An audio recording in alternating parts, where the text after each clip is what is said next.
A compelling detective story, a cloak and dagger action, and a romantic drama, all these stories were taken from real life. The history of Kazakhstan is inseparable from the world history. Reflections on History, our version. The Last Love of the Baron. A wonderful view of the Urals and the sounds of the mazurka from the open windows. Orenburg, the second half of the 18th century, the house of the Governor-General. She was excited after dancing. She stood on the balcony, a wary look from under her lowered eyelashes, a dark strand breaking out from underneath her eastern cap.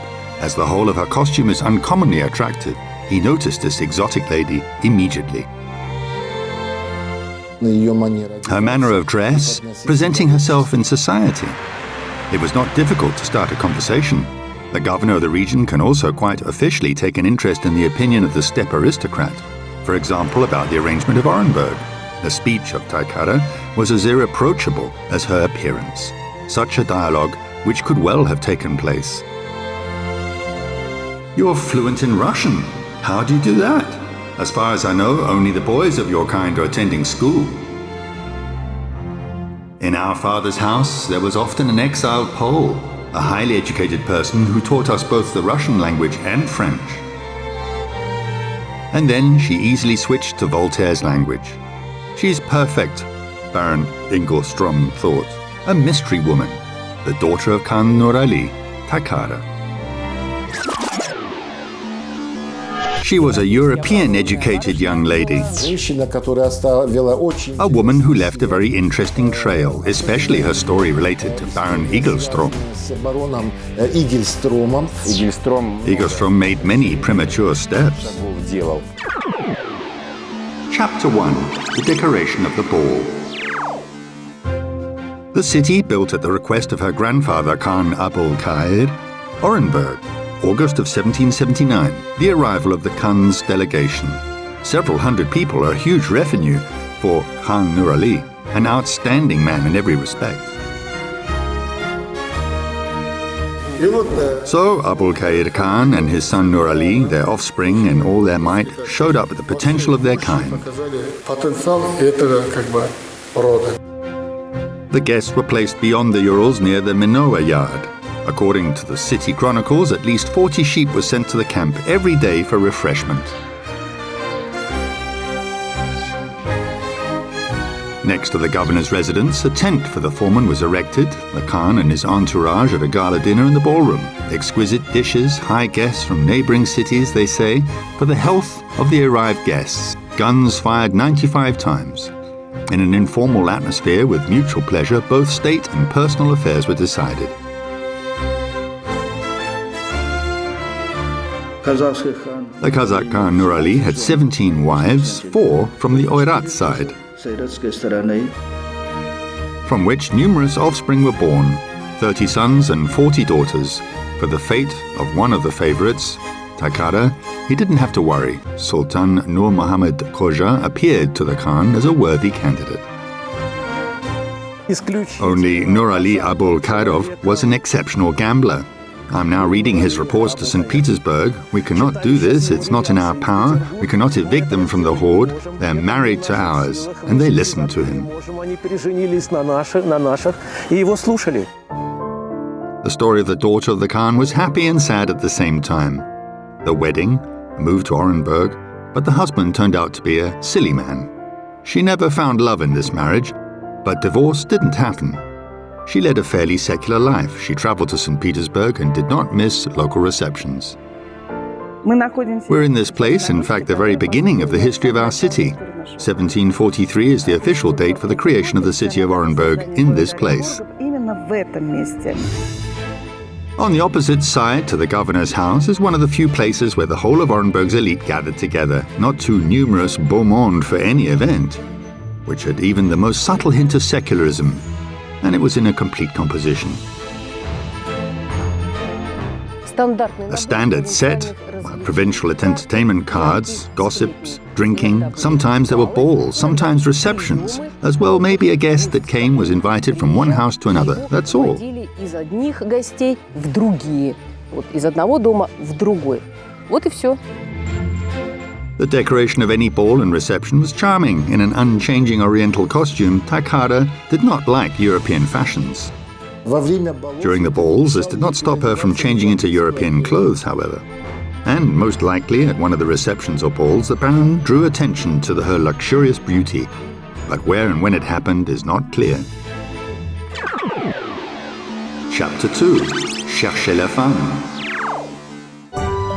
It is known that, as he was called an elderly, handsome man, and arrived in the Orenburg region in 1784 as head of the Simbirsk and Ufa regions. Человек, который пытался People who tried to implement activity in the region to build powerful relations with the Kazakhs as they wanted it, and Catherine II went to him for a meeting. Many of his steps were approved. Вторая во многом шла навстречу своему подданному, много его шаги одобряла. Personality in history is always ambiguous. A lover of women, a ladies' man with hussar manners. At the same time, the Baron apparently had great influence, great powers, and the man was intelligent, treated the local population with respect. According to the observations that I managed to make, I find that the natural character of these people is kind, said Baron Otto Igelstrom. And the historical scene includes the Baron Igelstrom, as he suggests that with Kazakh people we have a mutual understanding. He began actively pursuing reforms in the steppe to eliminate the Khan's power, which was unacceptable for the Kazakh aristocracy. The first ideas that the institution of the Khanate should be eliminated was expressed exactly by Igelstrom.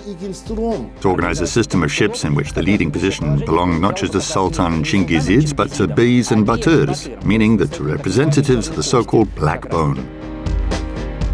It's unlikely that Taikara could stay away from these events. The fate of her father was decided. Perhaps at that time she was not yet familiar with the governor. Or in every possible way she avoided communicating with the Baron because of his political decisions.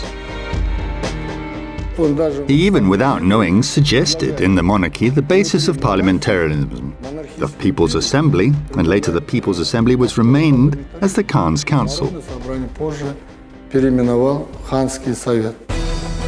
But the attempt to liquidate the Khanate power during this period was never met with complete success, even despite the removal from power and the exile of Nurali Khan to Ufa in 1786. At the same time came an unexpected turn. Already Igelstrom himself, the one who'd initiated the changes, suddenly changed his decision and asked the Empress Catherine to return to the established institution of power. They eliminated the Khanate only in the first quarter of the 19th century, and in many respects we should really be grateful to Tikara. Common in Soviet history, it was considered a version of prematureness for Igelstrom's reforms. Pre-revolutionary sources were inclined towards a completely different conclusion. As the French would say, cherchez la femme. In this story, look for the woman by the name of Tikara, her contemporaries would add. Chapter 3. Princess Tikara. He was 32 years older than Tikara, and to achieve her attention, he was ready for anything, and this much is even noted in written sources.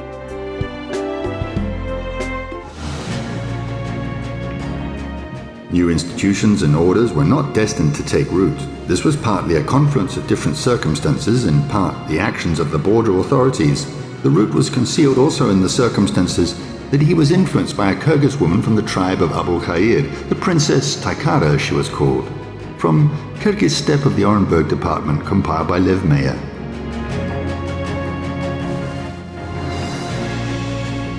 Almost word for word and in another source, the history of the conquest of Central Asia, the author Terentiev describes directly, Igelstrom changed interest for the state for the sake of the delights of Princess Tikara, daughter of Nurali Khan. The woman is intelligent and beautiful. Conquering the heart of the old red tape, Tikara inclined him to the side of his family. The end of the quote. The relationship as a whole between Igelstrom and Tikara played a big role in the fact that Igelstrom, in the final analysis, completely refused plans for implementing the conceived reforms.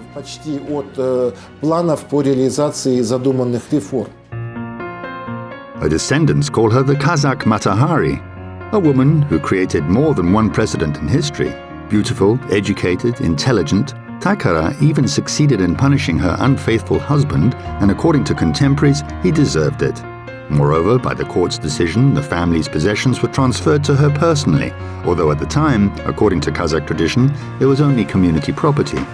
She was the first landowner, moreover, and became a princess. The title was also a merit of the governor.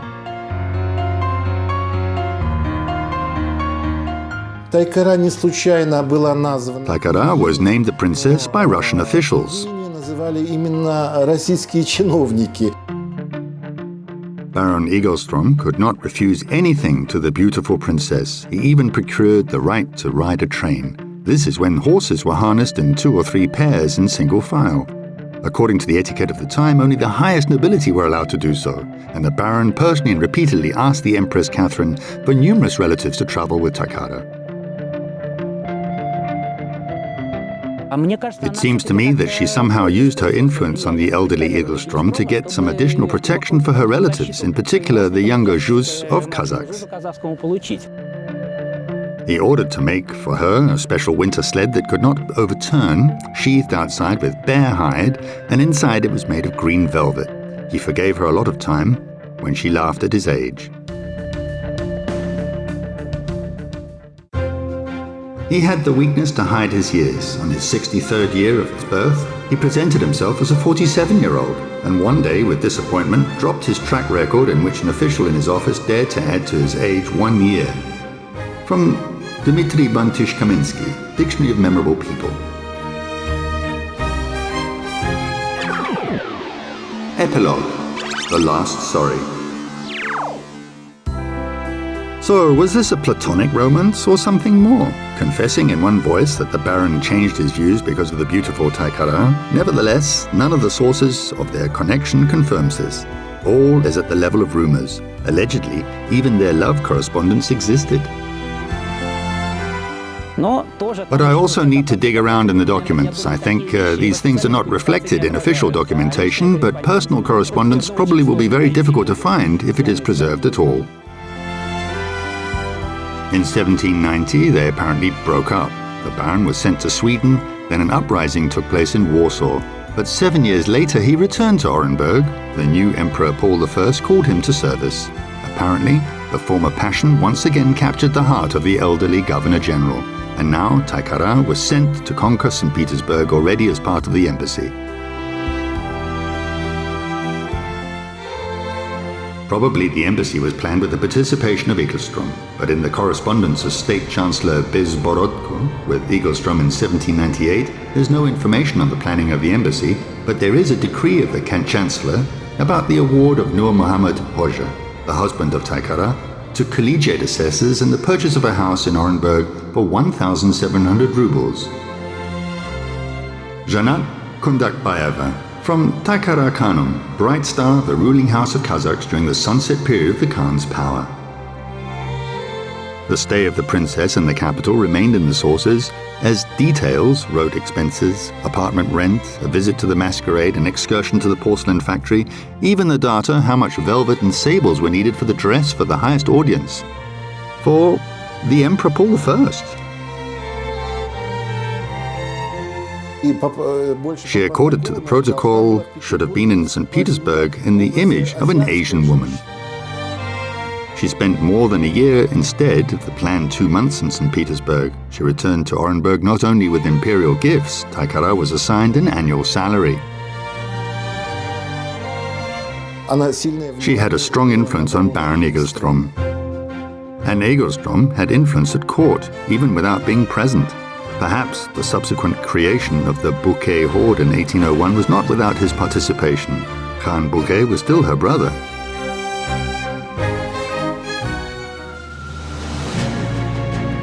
The last sorry, the last goodbye.